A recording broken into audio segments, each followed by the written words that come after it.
Broadcasting live. It's America's longest running talk show on computers. It's Computer America, bringing you the biggest names in technology with guest interviews, new products, and your emails. Listen live at computeramerica.com on any device around the world. Email the show at live@computeramerica.com or find us on social media. Be sure to check out our website for contests, giveaways, show notes, live video stream, podcasts, and more. You're listening to Computer America.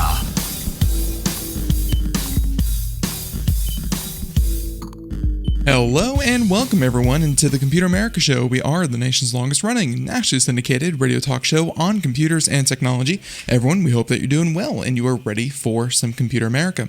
So today on the show, we were going to do a special segment, just kind of looking at it and thinking about it in my head. I'm still very interested in doing this. I think I want to write an article before we do this, but just to give you an idea of what we were thinking about here, the world of online gambling. And while we would never endorse it or, kind of say that this is something that you should do, I think that the world, again, just through some of the very light research that I've done so far, it's legal, like on a federal level, but on a state level, it is very illegal, and a couple of states are starting to push it to make it legal. But then, of course, there's the question of why so many of these casinos are hosted in places like Malta and Gibraltar. Why so many are held overseas, and what's the point of all of them being done in cryptocurrency? Being used in Bitcoin or Ethereum, and of course, are these things legitimate? What makes a legitimate casino versus one that just kind of pops up overnight, has rigged games, and steals everyone's money? And just really, how does it all work? So that's something that we're going to be working on behind the scenes. That'll be an article forthcoming here on Computer America. Also, another article that we're working on, I have it like half written, and I need to include some links, but it's going to be how to upgrade your home office, because so many people out there nowadays are going to be working from home full time. And if, something better than just setting up your computer at the kitchen table, what's going to make your home office be more productive, be more comfortable, and kind of be more professional? I see it all the time, even on the news. People, just the other day, I was watching the news and I saw a weather person. She was giving a report from her home, and that's all well and good, and everything behind her looked all clean and spiffy and all that good stuff. But let's face it. Even here on the show, green screen effects are not that hard to do. Not saying that, your home office needs to include any kind of green screen, because a lot of cameras can actually digitally remove the background from the person. But little things like audio quality, a lot of them are still using built-in microphones attached to webcams or laptops. They have horribly lighted webcams and subjects. There's so many things to make you look more professional and make your work day better. So that's why we're going to put together a nice little article that you can thumb through and kind of see if there's anything that you would like to pick out and maybe implement in your own home office setting. And spoiler alert, a lot of these things actually just come from making your home computer experience a more comforting place. Things like better chairs, better desks, more ergonomic, more productivity, creature comfort kind of thing. There's a lot that you can do, and everyone, we hope to include as many good ideas into the article as we can. So we'll let you know when that's up. Hopefully we get that all hammered out by tomorrow. But everyone, in the meantime, today on the program, we'll be doing computer and technology news, and we have a lot to go over. So yeah, we're going to ignore that whole thing about the internet gambling. We'll probably my ideal kind of workflow is do the research, write an article, try to source it as best as I can, and then from there try to turn it into a special segment here on the program, just so I kind of know what I'm talking about and we can kind of break it down and talk about it in a structured manner. We did that during like why are elections not held electronically or online. We did that during cryptocurrency. We did that for NFTs. We did that for so many different subjects, why is social media good? We have done a lot of fun segments, and I hope that this is going to be another one of them. And so everyone, sit back, relax. Let's go ahead. Oh, wait, actually, before we get started, computeramerica.com. That's where you'll find everything, past shows, future shows. Oh, I am also now happy to announce, after much feet dragging and much procrastination, Computer America is all up to date. We have all of our past shows all in chronological order. That would be wherever podcasts are heard. If you're subscribed to the podcast and you have it set to automatically download, I apologize right off the bat because we uploaded about 30 episodes.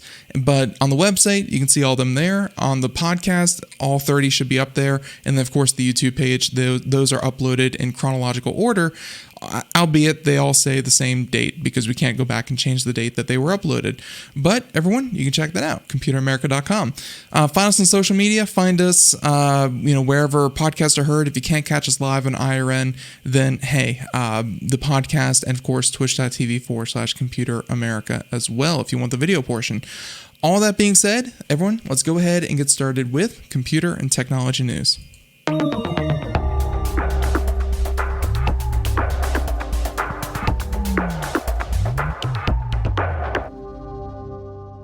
And honestly, another reason that we're not doing the whole gambling segment is because, man, there's a lot of news today. I don't know what happened, but everything just turned crazy.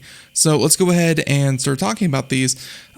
Lots of different ones that we can. How about some good news? And this is good for internet users out there. And always a fun fact that no matter how many times I say it on the show, I feel like it's something that people don't really consider, which is how does the internet get from one continent to another? Because, you kind of understand that for your home network, internet companies or your city subsidizes internet companies to run cables and run lines to your home, and generally to entire neighborhoods. And then, of course, from the neighborhood, they go to each individual home. And then, of course, from your neighborhood, it goes to a centralized cable and a network. That network is managed by the cable companies, and that whole thing is connected to servers all over the country. And of course, those can be hosted by Google, Amazon, Microsoft, so on and so forth. And that's how kind of it works on land. And for people in the middle of the country where they're not lucky enough to be able to get internet and cables run to them because they are very off the grid, they're very, very far from other people. It doesn't make economic sense that you don't have a bunch of reliable customers in a small area to run those cables. Well, you have to run, you have to go to satellite. And I think that's how a lot of people assume the internet is set up across oceans, that everything is somehow beamed up to internet satellites and internet relays, and it's just kind of disseminated from there. But the fact is, just like a horribly managed mess in your house, no, there are giant undersea internet cables connecting Europe to Africa, connecting the United States to parts of Europe. There's, from South America to North America, from parts of Asia to Australia. Yeah, everything is connected just like your home if you were to lay an Ethernet cable across your floor. But of course, these things are instead up to almost 4,000 miles long. They really are a feat of engineering, and it's amazing that they're able to do this. Which is why, just a couple of years ago, you had these articles pop up constantly that ships were dropping anchor where they weren't supposed to at the opening to the Mediterranean Sea. And when they drop anchor there, they actually cut those undersea cables. And you get headlines like, due to errant ship, the entire continent of Africa loses internet. Now, of course, that's getting less and less likely because instead of 1, 2, 3, or 4 cables, now you're getting dozens of cables running from one continent to another. But hey, and that's the point of this article, this first article here, where Google has finished a 3,900-mile Grace Hopper cable linking the US to the UK and Spain. So, of course, parts of Europe, very important. Google's newest subsea internet cable has landed in the UK. The Grace Hopper cable stretches 3,900 miles connecting New York, the UK, and Spain. The cable landed in Bude, Cornwall on Tuesday, saying that Grace Hopper represents a new generation of transatlantic cable coming to the UK shores and is one of the first new cables to connect the US and the UK since 2003. And you can imagine the technological improvements that we have here from 2003 to 2021. Very, very important to run these new cables. They said that this isn't Google's first subsea cable. Obviously, they have the Firmina subsea cable that stretched across South America. And in July, Google announced a partnership with Sparkle to create the Blue and Raman subsea cable system. The Grace Hopper cable is designed to send up to, get this, and I know I said just like an Ethernet laying across your floor, but instead of doing 1 gig, 10 gigs per second, something like that, get this undersea cable, because you only want to run one of these once. You got to have a lot of bandwidth, and you can imagine the entirety of Europe being able to send and receive information from the entirety of the United States. This cable is designed to send and receive up to 350 terabytes of data per second. And it said it will reduce internet outages with fiber switching. So, of course, there's a lot of redundancy. It's not like there's going to be a solid 350 terabytes per second throughput on this thing. But, less downtime. You don't have to take the cable off for hopefully any reason. And, you can bounce it from one segment of the cable to the next. And, I mean, one set of fibers within the cable to another. They said that the Grace Hopper cable, so 350 terabytes, and the internet cable is named after the computer programmer Grace Hopper. She created the first computer compiler and helped create the Mark I computer. She also created the word bug to name computer malfunctions. Fun fact. The contract to build the cable was signed earlier this year, and they mentioned that Google and Subcom will use the novel optic fibers for better internet connectivity and reliability. A Google spokesperson told CNET that the Grace Hopper cable will be fully functional next year.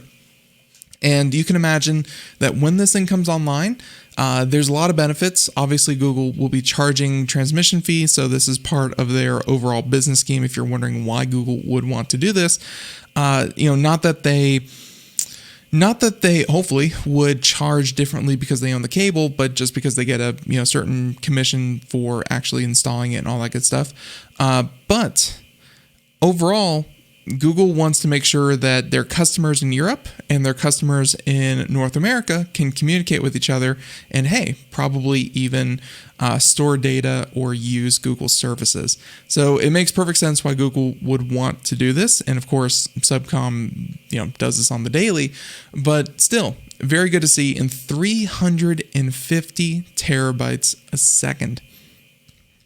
It has an incredible amount of data, an incredible amount of speed. Much more efficient than using satellites, just so everyone knows. So a little bit of good news. Hopefully next year, a bit of the congestion and latency clears up just a bit. But to be clear, like, the latency is an issue, but that's not really something that a new cable would clear up. That is more a limitation of the speed of light. And let's face it, no matter how many cables you run, even if you ran a cable straight from Earth to Mars, you're still going to have that, was it like 1,013, whatever it is, latency from Mars. Just the speed of light can only do so much. So there you go. Okay, so that's story number 1. Story number 2. Let's talk about a couple of these. A lot of hacking stuff happened recently, and so let's see. How about let's get to the criminal underside of technology, saying that. How about this one? First of all, I did not even know there was a license to hack. I guess there is if you are a member of the United States government and you want to help foreign governments. Well, 3 ex-U.S. intelligence officers have admitted to hacking for the United Arab Emirates. Check that out. 3 former U.S. intelligence operatives have admitted to breaking U.S. law by carrying out hacking operations for the United Arab Emirates. They've agreed to pay, and when you do illegal things, but you are that high up, you get to pay a little, not really a little to a lot of people, but you get to pay a fine and you get to walk free. So they agreed to pay $1.7 million in charges of computer fraud, access device fraud, and violating export controls. They work for an unnamed UAE-based firm and allegedly hacked into servers, computers, and phones around the world. There's no immediate comment from the men or the officials. Earlier this year, the UAE was accused of using malware from the NSO group. We just talked about the NSO group yesterday, and the amount of spyware that they had, and of course the 0-day that they had for Apple phones. For everyone who's been living under a rock and does not know who the NSO group is, they're a malware provider out of Israel, and they sell malware that they say for like law enforcement purposes. If they need to catch a criminal or something like that, they need to put malware on a criminal's phone and be able to track that whole thing. Yeah, that's their mission statement. But of course, once they license their services out, they don't really check, they don't really run any kind of ethics or anything like that. So they're a fan favorite of authoritarian governments that want to, in a lot of cases, suppress the voice of, the press, activists, and other people, and by other people, journalists, dissidents, and rival governments. That's essentially, who they're targeted. Anyone that their customers don't like, and that can include journalists. So, not good.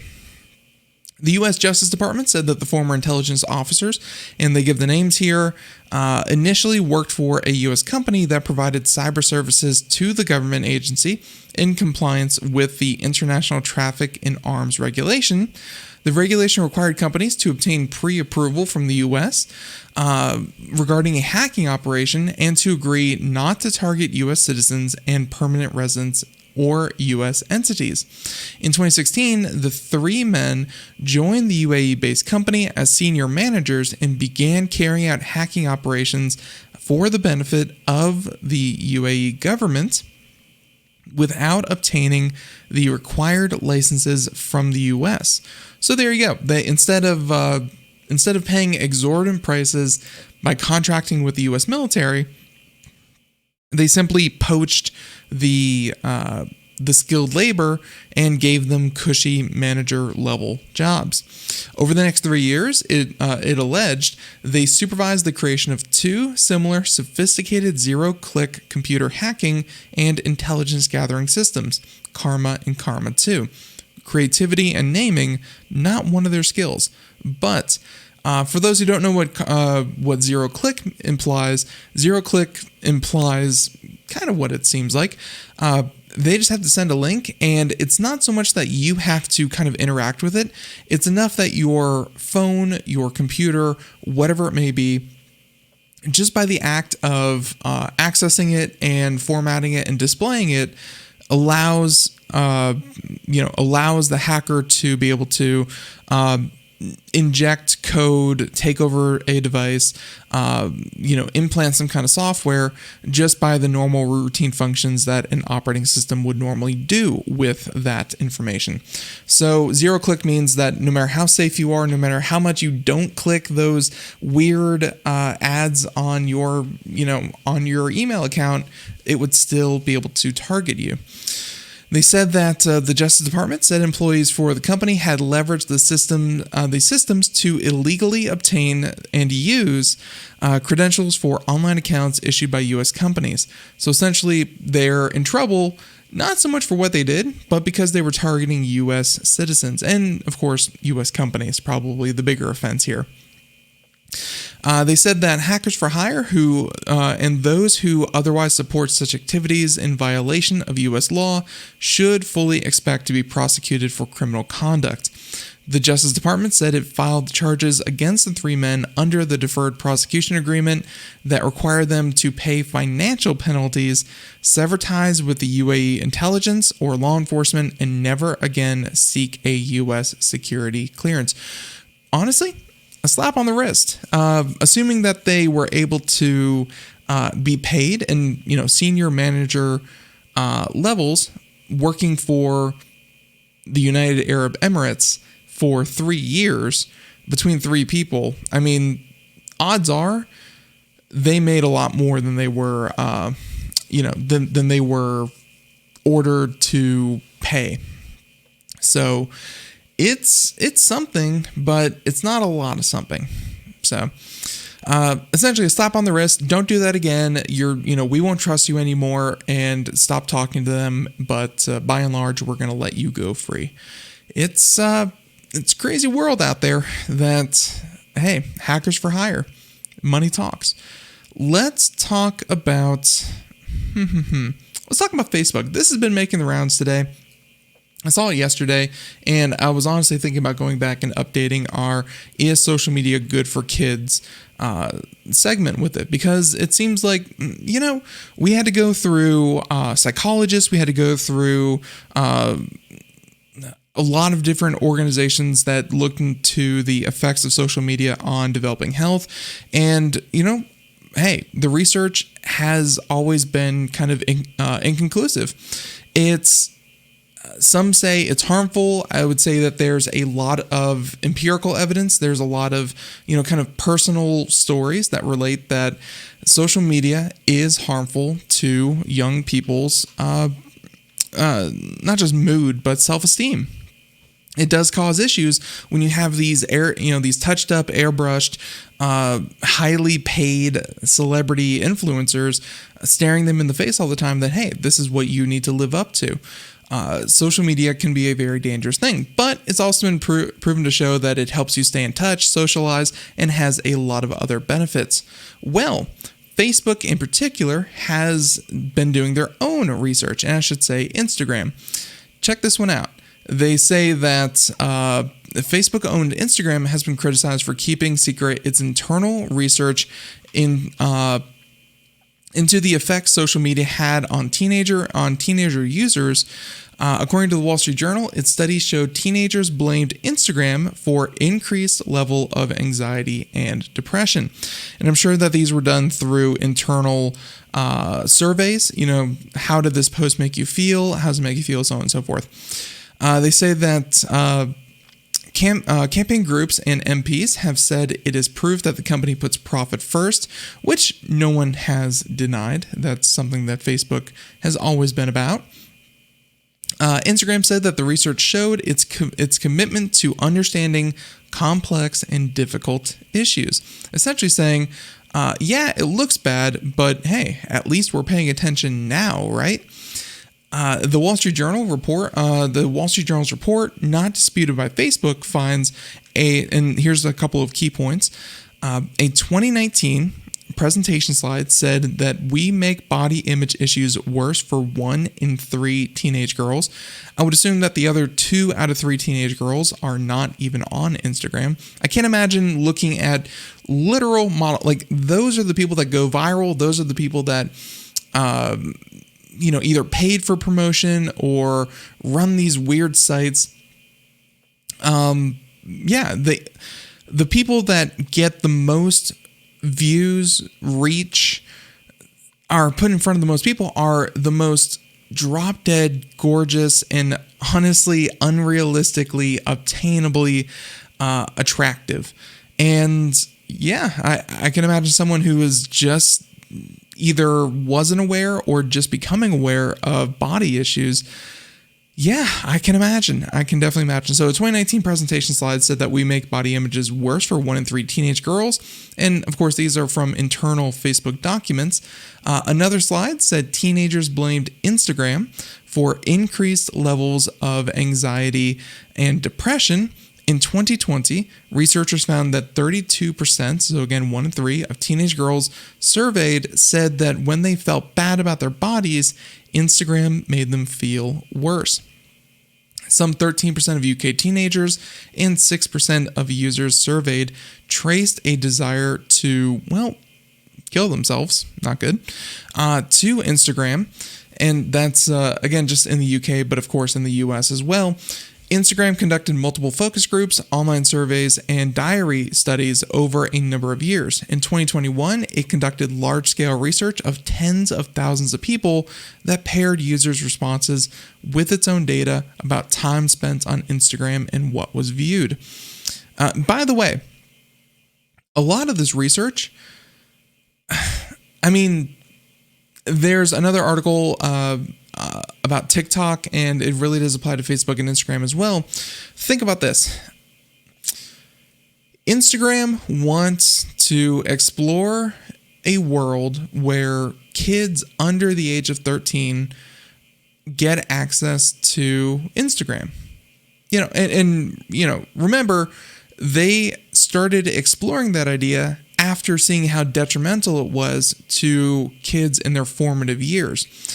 And then on top of that, how are they collecting this data to do this kind of research when by law, they're not supposed to keep any data from kids under the age of 18, 13 to 18 is supposed to be a big no-no. Like you're not supposed to collect any information whatsoever for advertising or really even for research purposes. Like you're supposed to delete all of that. Not so much. The Wall Street Journal story focused on a limited set of findings and cast them in a negative light, it said, but the issue is far more complex. And that's what Instagram reportedly said, saying that, the data is true, but it's cherry-picked and not shown in a positive light. They have a quote here from Instagram again. We've done extensive work around bullying, suicide, and self-injury and eating disorders to help make Instagram a safe and supportive place for everyone. Based on our research and feedback from experts, we've developed features so people can protect themselves from bullying. We've given everyone the option to hide like counts, and we've continued to connect people who may be struggling with local support organizations. It was also working on prompts to encourage people repeatedly dwelling on negative subjects to look at different topics. We've seen this before, and TikTok in particular was famously kind of highlighted for this, where their algorithm promoted attractive-looking people and actually demoted those who had either differing political opinions. That should be obvious from Chinese-owned TikTok, but those who had deformities and those who were seen to be overweight or just otherwise unattractive, their posts were hidden compared to others. I mean, it makes sense that, there's a reason why the modeling industry uses models. There's a reason why, advertisers use the most attractive people that they can find. It's even for kids from, ages 13 to 16, yeah, sex sells. It's attractive people push products, and Instagram should be seen, especially when it comes to the company side or the influencer side of it. It is a business, and they need to push more product. But the National Society for Prevention of Cruelty to Children, head of Child Safety Online, yada yada, said that it was appalling that they chose to sit on their hands rather than act on evidence. Because that's a good question, if their own internal findings for multiple years in a row said that we are causing real harm, real verifiable measured harm to our users, why didn't they change in whatever little steps that they took clearly was not enough if it was not working year over year. They said that instead of working to make the site safe, they've obstructed researchers, regulators, and governments and run a PR campaign and lobbying campaign in an attempt to prove the opposite.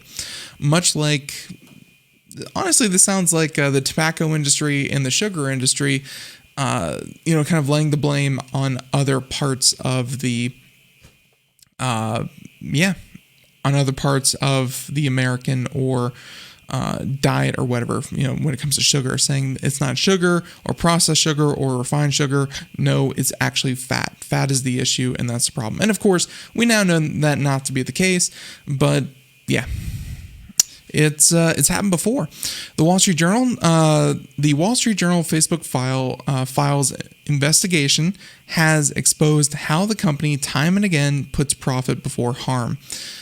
They mentioned that its own research is telling it that a large number of teen Instagram users say the service makes them feel worse about themselves, but the company just wants them to keep coming back. U.S. campaign group Fair Play saying that said the news showed Instagram was no place for children, and they also mentioned that in the ultimate display of, I'm so glad I know how to pronounce this one, chutzpah. There you go. And disregard for children, the company now wants to hook young kids on Instagram, which of course is talking about the possibility of having an under 13 audience on Instagram. And that's what they're talking about, an advert-free Instagram. Though, of course, the idea of an advert-free Instagram is complete garbage. Just the fact that certain organizations are on Instagram is in itself an advertisement. So we had this whole discussion when it came to the idea of political advertising, and it's like you can ban political advertising, but it isn't just the fact that you have a shareable, likable message that you can disseminate and have like profiles of political candidates. Like isn't the fact that you have political candidates on Facebook, spreading their message and talking with people that then can be spread to other people through likes or shares, isn't that in and of itself a political advertisement, even though it's not paid for? What is advertising? And I would say that Facebook, of all companies, has a very, very loose definition on what advertising is. Well, has a very strict, so they can allow more advertising on their platform. Now, Jonathan Haidt, a social psychologist at the New York University Stern School of Business, he has told the BBC that he had met Facebook boss Mark Zuckerberg to discuss the social network's effect on mental health, saying that he was interested, but he believes the research is ambiguous and does not point to harm. Of course, now we know that their own research did suggest harm, saying that they had focus groups and diary studies, so this was not a one-chance finding. Essentially, that their Facebook themselves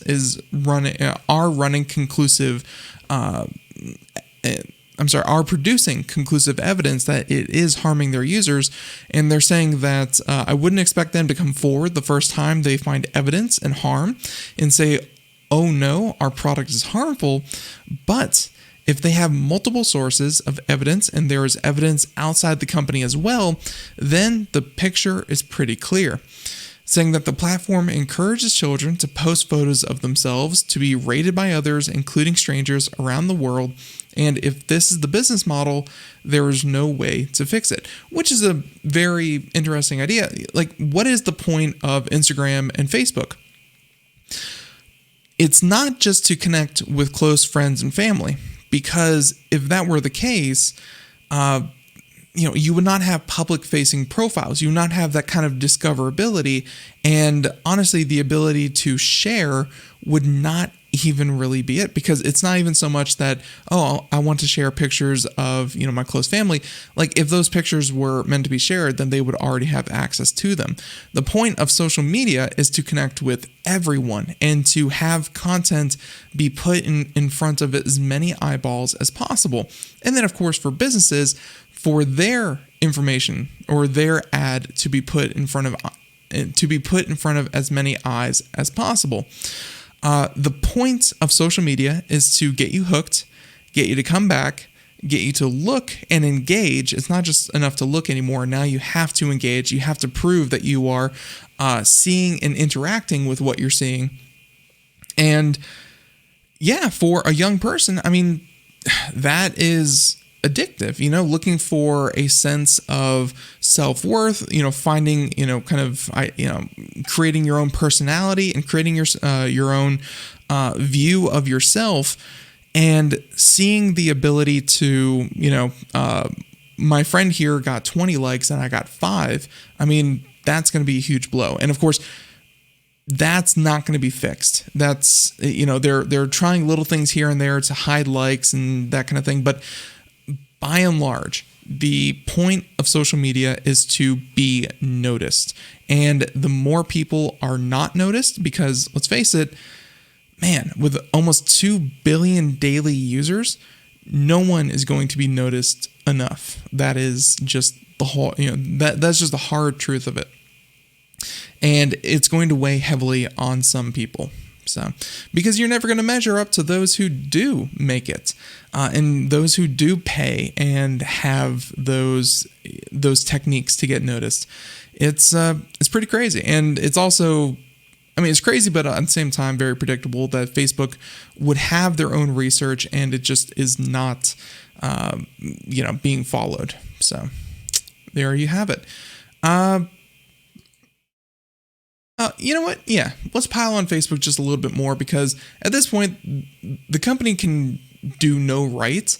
And at the same time, no one really seems to care. So let's just throw this log onto the fire and then we'll move on. Facebook made money from dangerous abortion reversal ads that targeted teens and were seen 18.4 million times. Kind of chump change, unless they were hyper-targeted. Now, they say that big tech companies Facebook and Google profited from abortion reversal advertisement seen by millions, according to a new report. These so-called abortion reversal pills, which are sold as an unverified method to reverse the effects of drugs taken to begin a medical abortion, are deemed unsafe and unscientific by the American College of Gynecologists. The only credible study on the medication was ended after participants experienced potentially fatal bleeding. Not good. So essentially, and this has happened on Facebook before, pushing unverified medical claims through their advertising department. Just like our conversations with Facebook in general, with YouTube, with Twitter, with any of these super large companies with hundreds of millions, if not billions of users, you run into these situations where no person, no amount of people that you pay are going to be able to verify and fact check all of the claims being made on Facebook. And you can rely on artificial intelligence and kind of automation for only so much. But if they can make it look good enough to get past the automated the automated things, then hey, they can do enough to, of course, this is not good. It's certainly not good. So the abortion reversal ads on Facebook we're seeing 18.4 million times since January 2020, and due in part to a Facebook feature that allows advertisers to target minors ages 13 to 17. The ads were viewed by teens more than 700,000 times. And this is despite Facebook's policy banning inappropriate, illegal, or unsafe products. Essentially, I guarantee you at this moment, like even though this article exists saying that look at what Facebook has done, this is clearly illegal and they shouldn't have allowed this, I guarantee you, and they even have an example of what these abortion pill rescue things kind of do. I guarantee you there are other ads that are currently being run, other ad campaigns that are currently being run that, just aren't caught yet. This one's just getting more attention than any of the others, saying that 83% of Google searches using keywords like find abortion clinic near me, Planned Parenthood, so on and so forth, resulted in abortion reversal advertisements, the report says. So these are highly targeted, especially when it comes to Google, for people who are going through this type of, kind of trauma. Saying that almost all of the reversal pill and almost all the ads said that the reversal pill was effective, and 98% were placed by Ohio-based group Heartbeat International. Now, Google says that it requires groups running ads using keywords related to getting an abortion to complete a certification verifying whether they do or do not provide abortions. So, I guess because they were looking to push an unverified drug that would reverse abortions, they would just have to, say no, and they were allowed to push whatever kind of crap that they wanted to because they were not trying to provide those services for those people, but rather profit off of those who did. The search platform then automatically generates an in-ad disclosure showing whether or not the advertiser provides the service or not. So, yeah, it's something that Facebook and Google can do better, but at the same time, they're so big, they're so massive, their AI can only get so intelligent. Stuff like this is going to slip through the cracks all the time.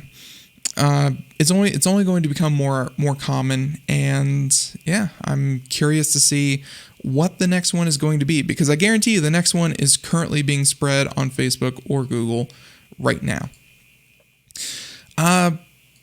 Speaking of things that you don't want to hear, NFTs. I think we just talked about these last show and of course the show prior. I'm getting more and more skeptical by NFTs because some of the language I've heard coming out about NFTs, they're very strange. People are saying that these things are intrinsically valuable because of certain tangible features of NFTs. People are, it's not like the, I gotta say, it's actually a lot like the high art world where it's like, it's not just about the author, but it's also the circumstances, the story, the provenance. There's the, the fact that it's number one out of, 15,000, or if it's a very cool number out of 15,000, it's little values like that can eventually add up to either increase or decrease in NFT's value. Now, when listing these things, you have different services that will kind of break it down and start to give you which NFTs are more valuable, which ones are going to go up in value or appreciate. So they say all of this is total nonsense. Like, it's the world of NFTs is at this point a complete scam. I can't really say that any clearer, but NFT marketplace, and honestly the biggest one, OpenSea, admits employee used insider information to buy collectibles. So OpenSea's head of product bought NFTs before they were featured on the platform. So they said that one of the largest marketplaces for trading NFTs has found itself embroiled in controversy. I'm shocked. Not really, though. In a blog post spotted by The Block, OpenSea admitted on Wednesday that one of its employees, Nate Chaston, has purchased NFTs he knew the company had planned to feature predominantly on its platform, saying that, and they have a user here from Twitter, essentially accusing them, saying that, hey, OpenSea, why does it appear that your head of product marketing has a few secret wallets that appear to buy your front page drops before they are listed, then sells them shortly after the front page hype spike for profit, and then tumbles them back to his main wallet with his punk on it. So it sounds like he was buying them, listing them, selling them, and then putting them back in his main wallet after the spike. Because I guess it's like being featured on, like the front page of Reddit or whatever. It's being featured somewhere very predominantly. OpenSea is all about bidding, and it's a marketplace. So of course you can bid the price up. And just for the fact that it's going to be featured on the front page, he was using secret wallets to secretly purchase these things, have them posted on the front page, just like they were going to be anyways, sell them for a much higher markup because they are so well featured, and then move that money into his main wallet. And then, of course, the cycle begins anew. The admission came after a Twitter user named Zuwu accused him this week of using secret Ethereum wallets to buy front page NFT drops before they were available for public purchase, and then later selling them for a profit, as we said. They called the incident incredibly disappointing and said it's investigating what happened, saying, quote, "We want to be clear that this behavior does not represent our values as a team. We are taking this very seriously and are conducting an immediate and thorough review of the incident." So they mentioned that looks like Nate from OS had the jump on everyone else, and they mention an image link here. You can see that there on the video portion, saying, "I just wanted to secure one of these before they all disappeared," and that's what Nate kind of wrote, which again, highly unethical. The company notes that it had already implemented 2 new policies to prevent incidents like this from happening in the future. Kind of sounds like they knew what he was doing, and other people were just starting to catch on by the time they, wanted to move ahead with this. Moving forward, OpenSea employees aren't allowed to buy or sell from collections and creators while they're being promoted. They're also prohibited from using confidential information to buy and sell NFTs elsewhere. Essentially, insider trading, but on the NFT scale, not so much on the stock exchange scale. Understandably, the incident has caused quite a stir among the company's customers, and more than anything, the episode highlights just how much of a Wild West the NFT market is at the moment. According to an analysis by business law firm Macmillan, there are currently no laws in either the US or Canada that regulate the sales of NFTs. This incident may push the SEC to change that. Honestly, it is very unregulated. It is very, there's little to no oversight. And honestly, as long as there isn't, things like pump and dumps, things like, kind of insider trading, false advertising are going to be rampant in NFTs. And that's ignoring the idea that NFTs are an ecological disaster. But by and large, it's also very speculative and just not founded in reality. It's founded by a couple of people who, I'm trying to think of the gentleman's name, not Banksy, although Banksy sold an NFT that he didn't even know he was selling. But, what is that gentleman who sold an NFT for like $69 million? There have been a couple well-placed stories that have really caught people's attention about NFTs and how valuable they can be. Whether it be some kid made a bunch of whales wearing hats and sold them for $300,000. Or stories about someone who sold NFTs for $69 million or $53 million. And everyone thinks, oh, I can buy an NFT and it's going to appreciate in value just like those. Odds are no. And I don't know where the rug is for this NFT marketplace and when it's going to be pulled out.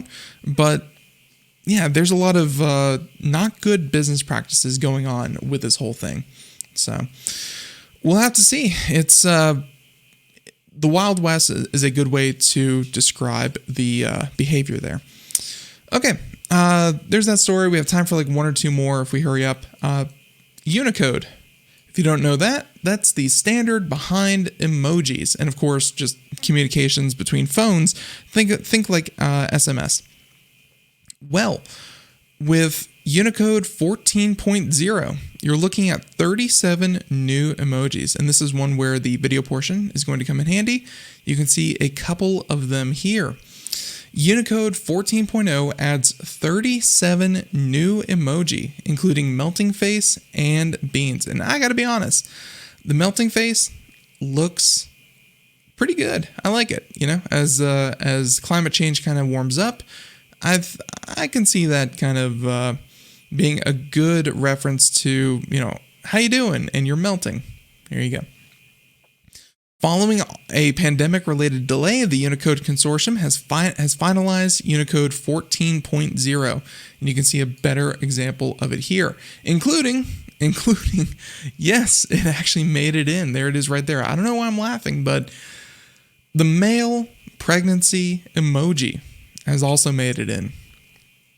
I mean, yeah, it takes two to tango, so male pregnancy. There you have it. The update adds 838 characters to the text standard. Of those 838 characters, 37 represent new emoji that will make their way to your device before the end of the year and throughout 2022. The selection includes all emoji that the Unicode Consortium includes in its final candidate list back in July. And that means that characters like beans, troll, mirror ball, and melting face made the cut, and you can see all of them there up on the screen. They have a number of handshake kind of things, both sides of the handshake, and of course 2 grasping handshakes with lots of different variation in skin tones. You can see like the heart made with the hands. You can see a person wearing a crown. You can see the male pregnancy emoji. Both a red and teal sporting emoji, lip bite beans, some kind of Illuminati hand symbol, low battery emoji, which I think is, that I'm surprised that wasn't a thing before, X-ray, a couple of different faces, teary-eyed, yeah, lots of good emoji. Notably, the finalized list also includes multiple skin tone variations of the handshake emoji. Due to some technical limitations, it was one of the few characters it previously released you couldn't modify to represent different skin shades. The Unicode Consortium and its volunteers spent the better part of 2 years working to fix that, and now they have. And that's really, kind of one of the big things when it comes to standardization is that, well, when you have this whole system set up for texting, emojis, that billions of devices around the world, in multiple languages, all have to rely on to communicate with one another, you can't just make split-second decisions, and you can't just fix things that, were unforeseen just a couple of years ago. It takes a lot of planning and a lot of work. So I'm glad that they were able to do that. And yeah, the inclusions are, hey, a lot of them are really good. Don't quite know when I'm going to use all of these, but there you have it. It's Unicode. You can check those out there. And of course, Unicode 14.0 if you'd like to check it out for yourself. Okay, so our next article, this one was another big one when it comes to security. Think about the weakest password that you can. And if I had to guess, every year they put out the list of the weakest passwords, and it's usually password 1, football 1, baseball 1, it's a secret, very, very weak passwords that I'm sure from time to time we have all used. Or you have your own variation. Maybe your initials, some favorite numbers, maybe a special character or two if you're feeling really saucy. And there you go. That's your new password. Well, check this one out. Microsoft, and at least the Microsoft account, no longer needs a password. Say what? Yeah, no password whatsoever. How's that going to work? Saying that you'll be able to log in with the Authenticator app, Windows Hello, or SMS codes. So taking the best part of two-factor authentication and doing away with what, by and large, is a very antiquated style of security, and that is a password. Microsoft says everyone can remove the password from their Microsoft account and use other methods to sign in starting today. The company rolled out the option to enterprise users earlier this year, and it plans to remove passwords from enterprise accounts completely. Rather than having to remember a password or using a password manager, you'll be able to use Microsoft Authenticator app, Windows Hello, a security key, or SMS or email codes. So essentially saying that you don't need a password because you can verify you are you by logging into some other form of communication. Saying that you'll be able to sign into services such as Outlook, OneDrive, Microsoft Family, and even Xbox without a password. Microsoft is rolling out the option to everyone over the next few weeks as it gears up for the launch of Windows 11. I actually like this a whole lot, and I'm glad that Microsoft is one of the first ones to really implement this. Now, once you've installed the Authenticator app and linked it to your account, you can switch off your password. Go to the account settings and the advanced security options and additional security. From there, you can switch your account to a passwordless one. Then follow the prompts and approve the Authenticator app to seal the deal.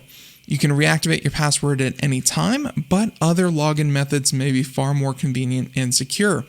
Not only are passwords a cybersecurity minefield, they're time-consuming to enter and at best annoying to deal with.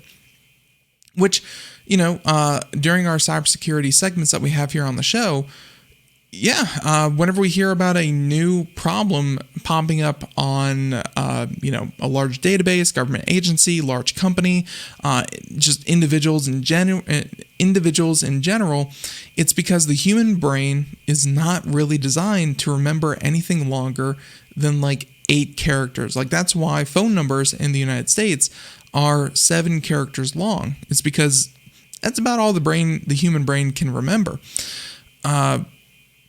So passwords tend to be short. They tend to be repetitive because everyone requires one. Therefore, how the heck are you going to keep 100 different passwords in your head at the same time? And even when using password managers, those things aren't they aren't the most foolproof. Like they're not perfect. A lot of people have issues, especially when signing in with multiple devices to the same account. So Microsoft doing away with it completely, saying that it'll be welcome to see other services ditch passwords if they can offer an alternative. Until then, turn on two-factor authentication wherever possible and get a password manager and use unique passwords for all of your websites. I agree with all of that. Microsoft is definitely doing a credit by doing away with the password. It's like a security blanket. Having a long, convoluted, secure password has always been a recommended security feature, but a lot of people knew that it was the elephant in the room because it's generally the weakest part of your security because you just don't do it well. No one did, and that's perfectly acceptable. The answer has always been to do away with them. It's just how do you do it? And to Microsoft's credit, seems like two-factor, they're just going all in on it. The idea, I guess, is that if your email, if your phone, if your other services, your Authenticator app are compromised in some way, then odds are your password is probably compromised as well. So it doesn't really make that much of a difference. And I'm sure security-wise, if it's good enough for their enterprise accounts, then it's definitely good enough for their individual accounts. Now, we have time for one more story, and I might save some of these for later. A lot of these are fun. Let's wrap it up. with a day I never thought I'd see, Rivian. And Rivian is a hydrogen fuel cell truck maker, and it looks like they are actually going to be doing it. I never thought they would. At the start of the month, Rivian achieved a major milestone. The EPA published official range estimates for the company's R1T pickup truck and R1S SUV, putting both vehicles one step closer to an official launch. Saying that in a tweet spotted by Roadshow, Rivian founder and CEO announced on Tuesday that the company produced its first R1T EV for a customer, saying that after months of building pre-production vehicles, this morning our first customer vehicle drove off our production line. And of course, there's still a lot to go. They debuted, they still have a lot of vehicles to produce, but hey, a first is a first, and it looks like they're ready to start sending to customers. Honestly, I didn't think it was possible, but Rivian sure did it. And of course, they're also doing an IPO to raise about $8 billion, which would certainly help. Everyone, thank you for tuning into the program. We hope you enjoyed. This will be up on our website, computeramerica.com, here in just a little bit. Everyone, have a great day. Thank you so much for tuning in. Tune in tomorrow. More Computer America, computeramerica.com. Again, everything's getting spruced up. Have a good one. See you next time. Bye-bye.